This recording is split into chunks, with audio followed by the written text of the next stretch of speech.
రజనీకాంత్ గారు ఎప్పుడు తాజ్ హోటల్ పైన ఇష్టపడి తినేది ఈ మిరియాల చికెన్నే. ఎలా చేయాలో చెప్తాను, వీడియో ఎండ్ వరకు చూడండి. ముందుగా ఒక మిక్సర్ జార్లో 3 స్పూన్ల మిరియాలు, 2 స్పూన్ల సోంపు యాడ్ చేసి బాగా పొడి కొట్టి పక్కన పెట్టుకోండి. ఇప్పుడు స్టవ్ పైన ఒక కడాయి పెట్టి హీట్ మీడియం ఫ్లేమ్ పెట్టి 6 స్పూన్ల నూనె యాడ్ చేసుకోండి. కొద్దిగా వేడైన తర్వాత 2 ఎర్రగడ్డలు సన్న తరుగు, 4 పచ్చిమిరపకాయలు, 1 స్పూన్ రాళ్ళు యాడ్ చేసి ఎర్రగడ్డలు బ్రౌన్ కలర్ అయ్యేంత వరకు బాగా మగ్గించుకోండి. ఆ తర్వాత 2 స్పూన్ల అల్లం తెల్లగడ్డ పేస్ట్ యాడ్ చేసి 2-3 మినిట్స్ పచ్చివాసన పోయేంత వరకు బాగా మగ్గనివ్వండి.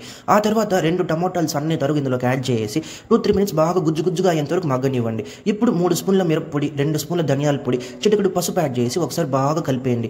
ఆ తర్వాత 2 గ్లాసులు నీళ్ళు ఇందులోకి యాడ్ చేసి 5 నిమిషాలు బాగా ఉడికించుకోండి, నూనె పైకి తేలేంత వరకు. ఆ తర్వాత కొద్దిగా కరివేపాకు తరుగు ఇందులోకి యాడ్ చేసేయండి. ఇప్పుడు 1 కేజీ చికెన్ నీట్గా వాష్ చేసి పెట్టుకునింది ఇందులోకి యాడ్ చేసి ఒకసారి బాగా కలిపేయండి. హీట్ ఇప్పుడు హై ఫ్లేమ్లో పెట్టేసి ఒక మూత పెట్టి క్లోజ్ చేసి 10 నిమిషాలు ఉడకనివ్వండి. 10 నిమిషాల తర్వాత మూత తీసినారంటే ఈ విధంగా నీళ్ళు వదిలి ఉంటుంది. ఇప్పుడు చికెన్ని ఒకసారి బాగా కలిపేయండి. ఇప్పుడు హీట్ మీడియం ఫ్లేమ్లో పెట్టి మళ్ళీ మూత పెట్టి క్లోజ్ చేసి ఇంకొక 15 నిమిషాలు ఉడికించండి. 15 నిమిషాలు తర్వాత మూత తీసి చూసినారంటే చికెన్ బాగా కుక్ అయిపోయి ఉంటుంది.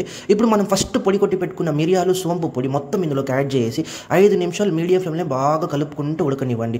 ఫైనల్గా కొద్దిగా కొత్తిమీరతో గార్నిష్ చేసి ఒకసారి కలిపేసి స్టవ్ ఆపేసినారంటే రజనీకాంత్ గారి ఫేవరెట్ మిరియాల చికెన్ రెడీ. మిరియాల చికెన్ మీరు వేడి వైట్ రైస్లో కలుపుకొని తిన్నారంటే టేస్ట్ అద్దిరిపోద్ది. కన్నా నేను ఒక్కసారి చెప్తే 100 సార్లు చెప్పినట్లు. మన ఛానల్ని ఫాలో చేసుకో. టాటా బాబాయ్, see you soon in another recipe video. Yours తేజస్కి.